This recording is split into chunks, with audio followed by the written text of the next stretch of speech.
The future is very healthy, the future is bright. I feel confident after Māori and with the number of trainees that have come through this film that we're on a very positive path that will lead us to success anywhere in the world with the films we make. We have the stories to tell, brilliant stories to tell that have never appeared on the screen and never will unless we're making the films and telling the stories.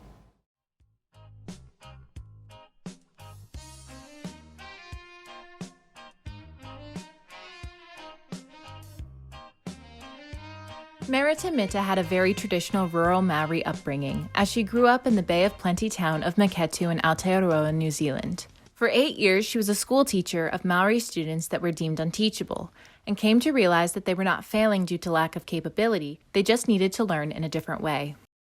I took these children and we put our focus, back on an oral tradition. And so we did everything, not through the head and through the pen. We did a lot of it by going out into the bush, by learning about the trees, the river, the sky, by learning about our past, by learning about who we are. It impacted on me, just how strong the power of image or the power of picture is in probably most Polynesian people who come from an oral tradition. When I left teaching, I went to I got jobs as a liaison person on film crews, and I didn't feel comfortable. It was because I was opening up avenues in our culture for foreigners, German film crews, Canadian film crews, Japanese film crews, all wanting to know something about, the quaint tradition of the Māori people. And so I was one of the people who were facilitating the ease by which they could tell stories about us. And, it doesn't take you more than 5 minutes to realize what's going on here, and that that I was allowing these people to co-opt or take our stories and had to do something about it. So I decided that I would have to master this technology, that I would have to become a filmmaker. We made our mark on the treaty paper, right from the start. Merata became somewhat of a master overnight because after film crews were dismissed by the New Zealand government at the occupation of Bastion Point, Merata received an urgent call asking if she would bring a camera to document this historically significant event. She only had a night of preparation to gather a crew and find equipment before she began filming her first documentary, Bastion Point, Day 507. Her film was able to accurately portray to the world the land rights struggles that were happening all across Aotearoa, New Zealand, in a way that made them irrefutable. This was the first of many activist films that has shaped how Maori history is told and remembered today.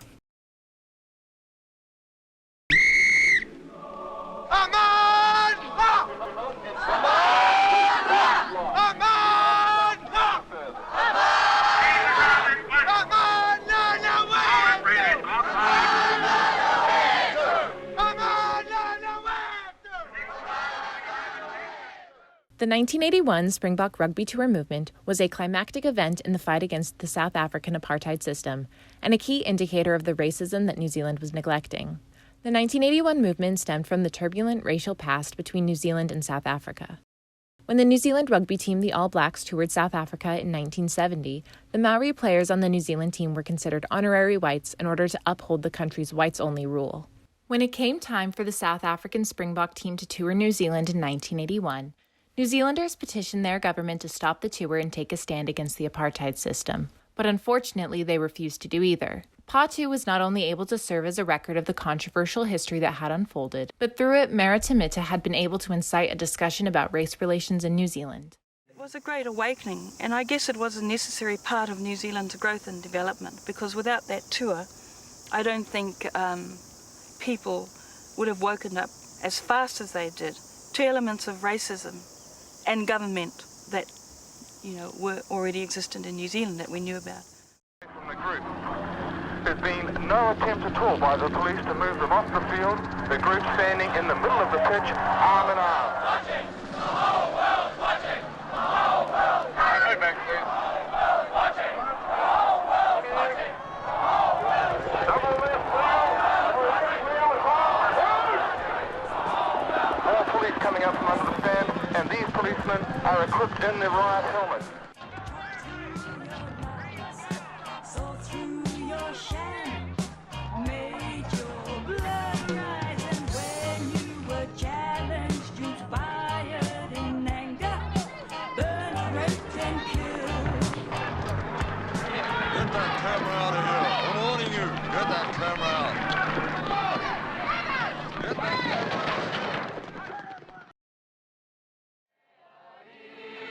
The huge emotional impact of that day, just stopped me in my tracks. I thought, this is the most important part of this history, is happening here, while we can record it and be witness to it, and hundreds of other people would be witness to it. And it won't be just something that children will read in history books, it's something they'll be able to see on the screen. Merata Mita is known to be the first filmmaker to bridge the gap between Pacific Islander oral tradition and written documentation, which she did through film. She not only managed to record significant events like the Bastion Point land struggle and the Springbok Tour movement, but she preserved the perspective of marginalized people such as women and the Māori with her work. I actually can't think of another filmmaker, another documentary maker in this country, and I have worked with damn near all of them, who has the analysis, the clear, sharp, and honest analysis that she has within her films.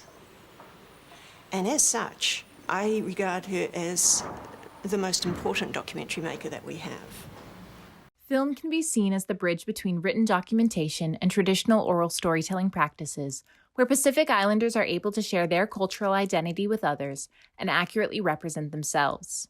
For too long, Pacific and specifically Maori stories have been told by foreigners who are unable to illustrate the beliefs and histories of these peoples. Merata paved the way for other Indigenous storytellers to use film as a way to continue the oral tradition, while telling true-to-life stories that may not have otherwise been told. At home in Aotearoa, are you considered a radical? Do people think of you as a radical? Do you think of yourself as a radical? Well, if radicals have 6 children and live in a suburban type house, and wondering how to pay the power bill and the phone bill, then I must be one. But, it's been put up as a label to discredit me or to put me down. So, so now that I've got through, worked through the way of how that works, about labels as putting down people and trying to demean the work they do, and trying to take away rather than build up someone. I'm quite happy with the label, even though in my own eyes I don't think that I'm really what you would call a radical. I think you have a point of view and you're not afraid to say it. To me, the truth has always been radical. When people stand up and speak the truth, it's always considered that they're making radical statements. Our land and our mama, growing smaller and smaller, smaller and smaller, smaller and smaller.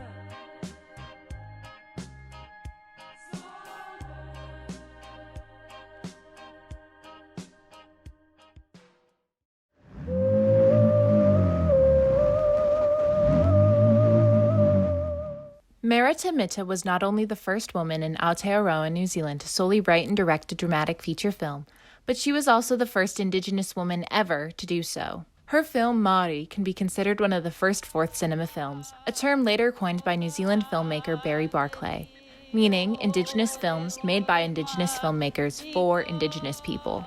Merata had already used film to capture revolutions, and it was time that she started one.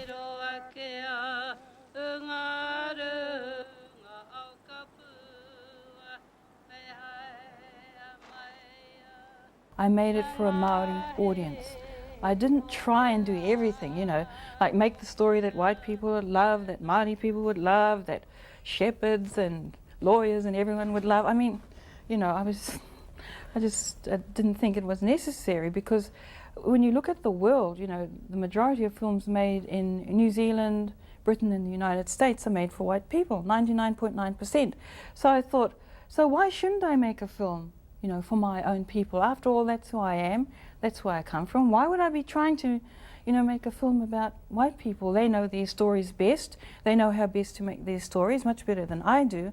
I'd much rather make a film about my people, tell one of our stories, and have them in it.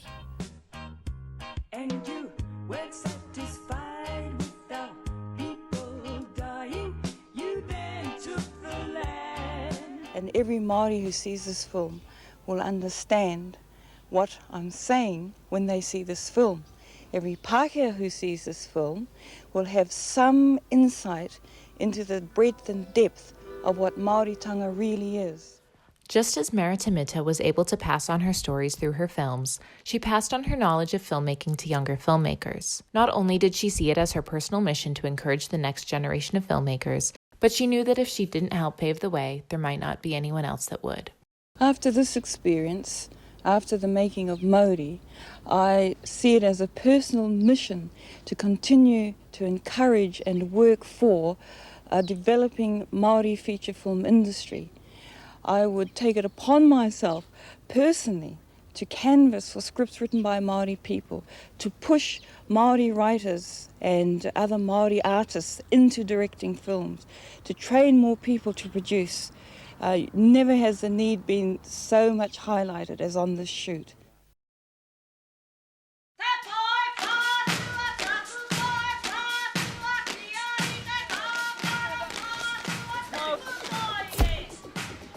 Kia ora, my name is Boy, and welcome to my interesting world. My favourite person is Michael Jackson. Wanna see some Michael Jackson dance moves?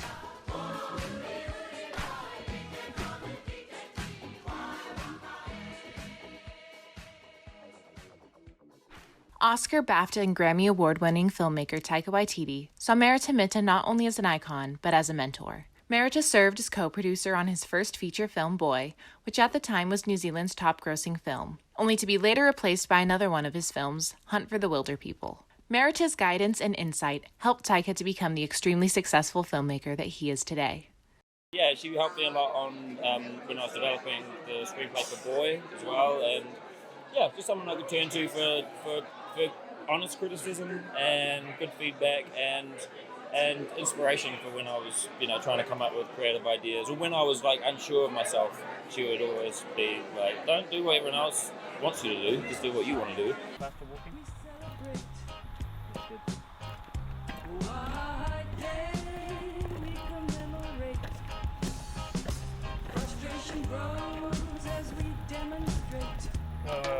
She's writing. Through his work, Taika Waititi has been able to popularize New Zealand filmmaking abroad.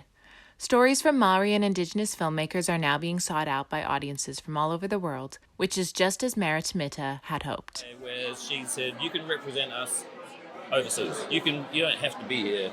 You can go and you've got your own voice. You can go and tell ridiculous stories about vampires, or you can go and do these things and still represent us, in that way." And that was a really important thing for me, was that she encouraged that. My initial drafts of Boy were very serious, and it was I thought I was trying to tell a story or a type of film that I thought people wanted to see in terms of the trends in New Zealand filmmaking.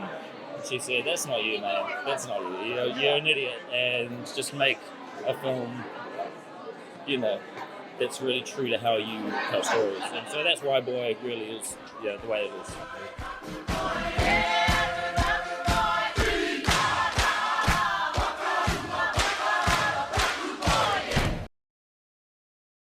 I find that film is very close to an oral tradition, and I find that Pacific Island and Māori filmmakers have very much, there's a kind of aesthetic, a style that's developing out of the work that I see, in which, that the thing of the oral tradition is very much to the fore. These people are telling stories, through camera, and a lot of the people who are telling stories through camera aren't particularly literate people. And that comes second to the fact that they have this oral way of telling the story, of using the camera. And it's unconscious because it comes from somewhere in here. It's not something you can go to a film school and learn. Our views of the world are entirely determined by perspective, which means that whoever is telling the stories has a great deal of influence on what others believe. Film allows us to see through the eyes of the filmmaker and listen to their story exactly how it was intended. When it comes to history, many see the written word as the only proof of fact, leaving the oral tradition to be seen as a less valid form of documentation. In reality, the act of retelling stories from the mind provides an additional, often more nuanced perspective into historical events. But it's no secret that it's easier to widely transmit information through written and tangible means. Film has become the vessel in which Pacific Islanders are able to distribute their stories while still upholding the tradition of their oral-based societies. Nā reira e mihi ana ki te kaupapa, e hihia ana hau ki te tautoko ia tātou e mahi nei tēnei mahi he hopu ngā pikitia. Ka aha koe do te ngā raru o te wā, ko te menui me tīmata anō, maranga mai anō ka mahi I ngā mahi. And it was important that it be told, and it was even more important that it be told by our people in our way. Ngā pikitia mahi ana e ni wa tātou te māhine me ngā tamatāni.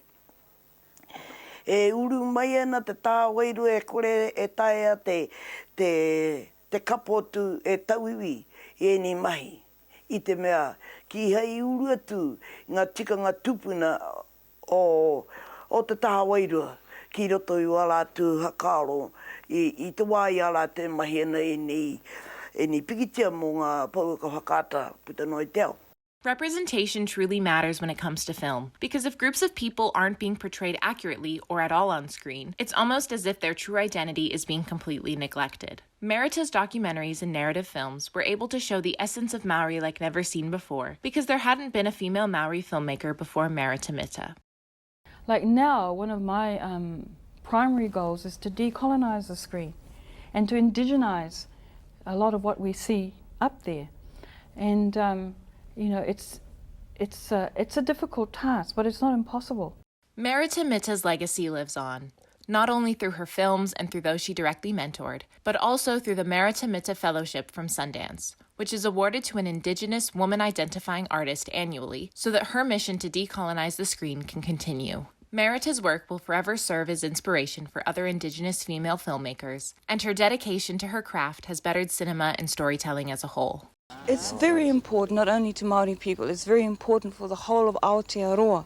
What we see in films in New Zealand is a kind of a white, neurotic, middle-class look at life in New Zealand. What we are missing is the breadth and depth of Māoritanga, of our culture. Now, we talk about shared history, but what we see on the screen is only the dominant white monocultural perspective on life. We need to see our own. We need to see our own people up there. We need to be able to identify with our own race. We need to see each other up there, and we need to go out and do it.